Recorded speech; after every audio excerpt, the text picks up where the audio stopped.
네, 수술법 이하림 변호사입니다. 술술 반갑습니다. 법무법인 제휴 대표 변호사 김상근입니다.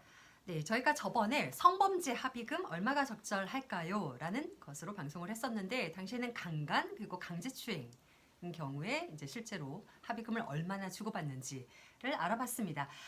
자, 그런데 인터넷이나 스마트폰으로 음란한 메시지를 보내는 경우가 요즘 문제가 많이 되고 있어요.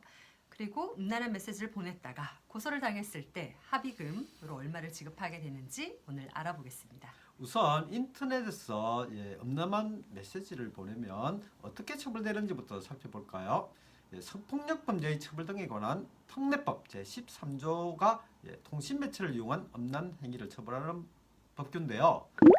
내용은 자기 또는 다른 사람의 성적 욕망을 유발하거나 만족시킬 목적으로 전화, 우편, 컴퓨터, 그 밖의 통신 매체를 통하여 성적 수치감이나 혐오감을 일으키는 말, 음향, 글, 그림, 영상 또는 물건을 상대방에게 도달하게 한 사람은 2년 이하의 징역 또는 2천만 원 이하의 벌금에 처한다라고 규정되어 있습니다. 저희들이 접한 사건들을 보면 주로 인터넷 게임을 하면서 상대방에게 음란한 메시지를 보낸 사건들이 많은데요. 네네. 통신 매체를 이용한 음란 행위죄에 해당합니다.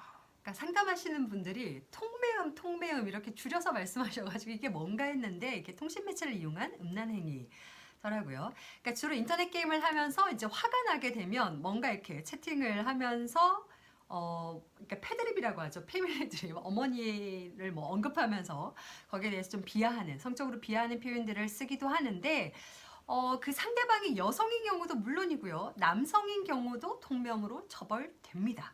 그리고 처음이면 보통은 벌금형을 받기도 하고 아니면 이제 검사가 처음이니까 좀 선처를 해주기 위해서 합의를 해오면 우리 선에서 그러니까 수사 단계에서 끝내겠다라고 하고 교육이수 조건부 기소유예를 많이 하는데요. 그러면 법원으로 사건 넘기지 않고 그냥 재발 방지를 위해서 교육을 받는 것으로 이제 사건을 마무리하게 되죠. 저희들이 사건을 처리하면서 확인한 합의금을 보면요, 뭐 딱 정해진 거는 없고요.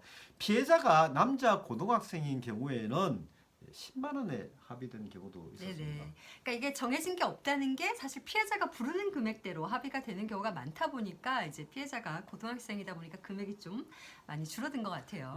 그런데 가해자가 네. 공무원이었던 경우는 합의금이 200만 원이었습니다. 피해자가 여성이었나요? 그렇지도 않았어요.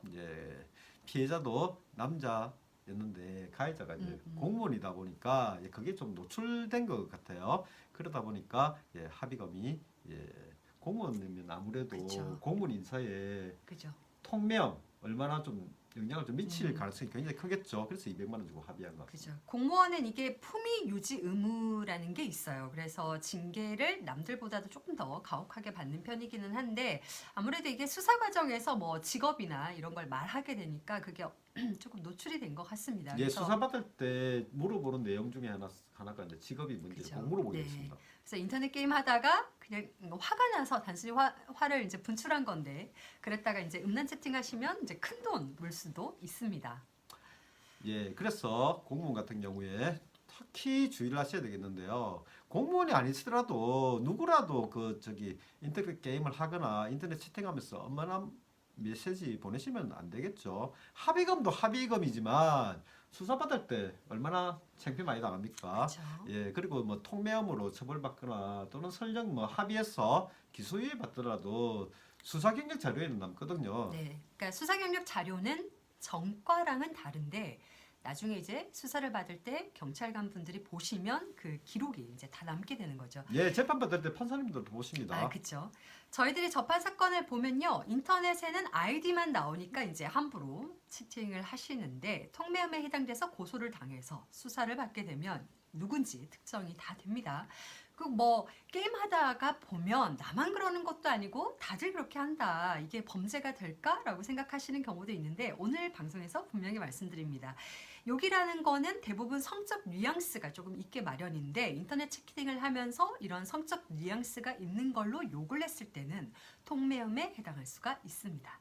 과거에는 뭐 이렇게 인터넷 채팅하면서 그런 이제 욕설을 받더라도 그냥 뭐 넘어가고 남들이 다 그러니까 뭐 그런 걸 가지고 고소를 하느냐 제가 그렇게 생각했는데 실제 이제 사건을 저희들이 접해 보면 그렇게 욕설 한두 마디 정도만 듣고도 고소하는 경우가 굉장히 많고 그런 경우 합의를 꼭 이제 대부분 다 하게 되더라고요. 그리고 다시 이제 분명하게 다시 말씀드리는 거는 본인이 남자고 상대방이 남자라 하더라도 통매음에 해당합니다. 네, 이상으로 술술법이었습니다. 예, 술술 풀리는 하루 되세요.